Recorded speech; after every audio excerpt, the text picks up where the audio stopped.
These are the 3 ways you can modify your Vivobarefoot shoes to make them super duper comfortable. Alright, so with me, I got my Aqua 2s, 2.5 years old, still making it, but barely. But I still haven't found any better shoes coming out, so sticking to these ones. So, I mean, they're amazing because they're wide, so your foot can really splay out like that, just like we like it, right? But there are definitely some improvements that can be made, and that's what I'm going to be talking about today.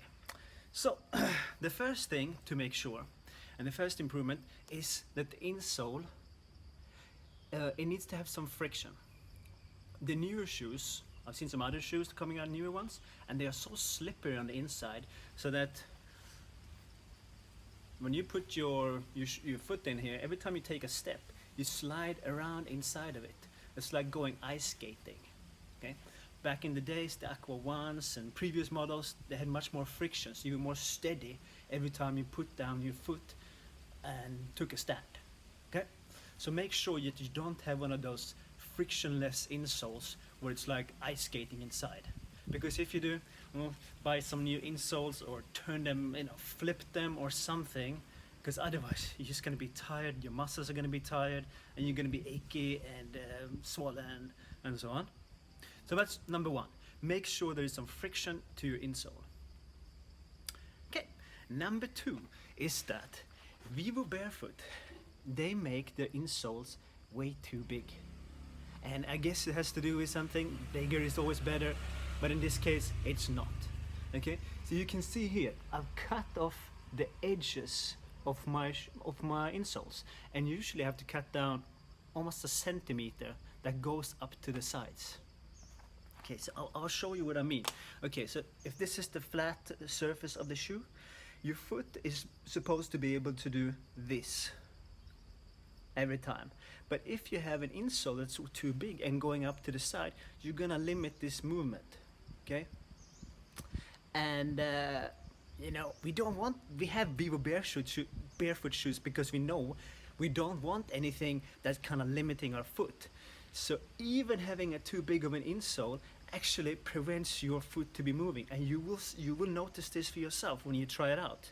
Okay, so you need to cut the big insole that Vivo put in there. You need to cut it at the end here, so it becomes a flat, normal size insole. Okay, so that your foot can work this. You're gonna love it. Okay, so I will show you. This is the inside.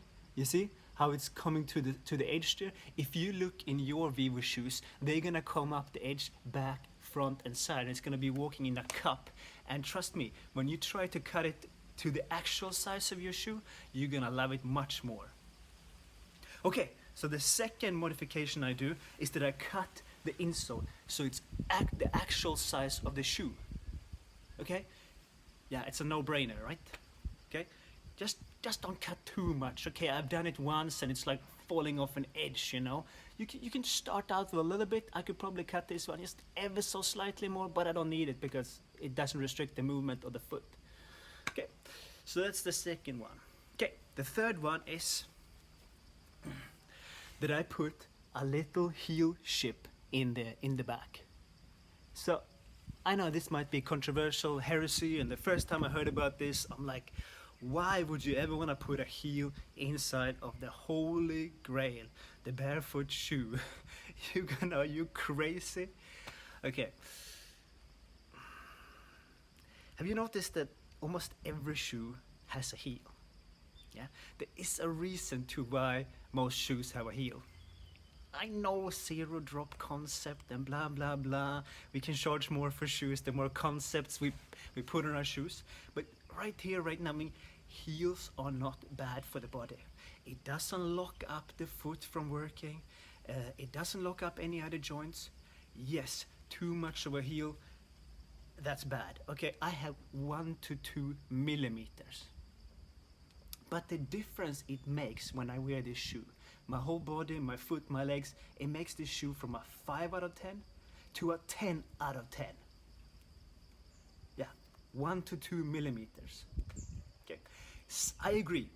The minority of people, a minority of people, 10% or so, are not even gonna notice this, the small heel. they're gonna be like, all right, that doesn't matter.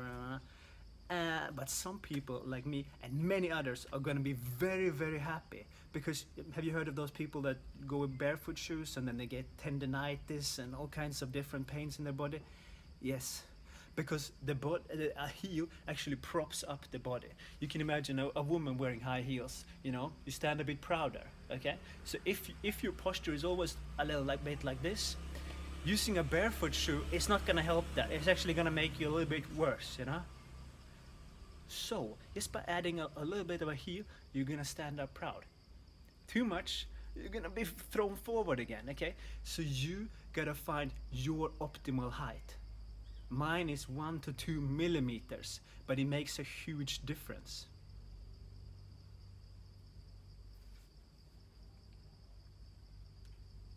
Okay, so you can try this out for yourself easily. Just take some cardboard laying around in your house and cut it to the size of that.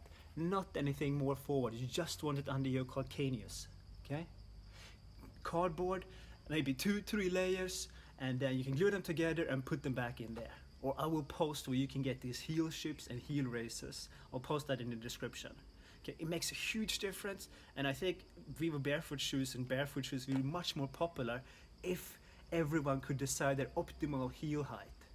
Okay, it's like you pick the size of your shoe, right? You just don't buy any shoe. No, same thing with your heel height. You need to decide it for yourself, okay?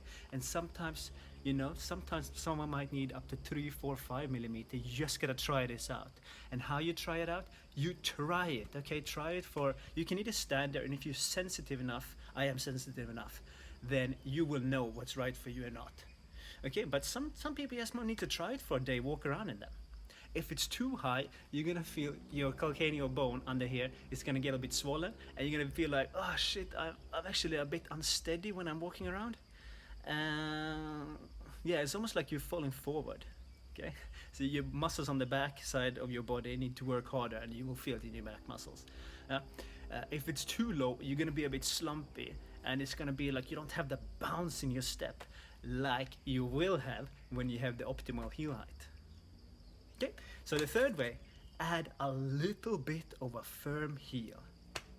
Okay, so let's go through it again. So what we've done today is make sure that the insole has some friction to it. Okay, so that you're not ice skating around in your shoe. The second thing is that you cut it to the actual size of your shoe. Yeah, and the third one is to add a little bit of a heel, so that your body is leveraged to its optimal position. Okay? Be kind to your body. Okay? That's all I had to say for today. Please subscribe to this channel. I will put out more videos about smart ergonomics and how to set up your life according to how your body works. And please like this video, put some comments in there. Yeah, I want to see what you have to say. Especially I want to hear what you say about the heel. I know the barefoot community is so pure. Yeah, let me hear what you have to say. See you next time.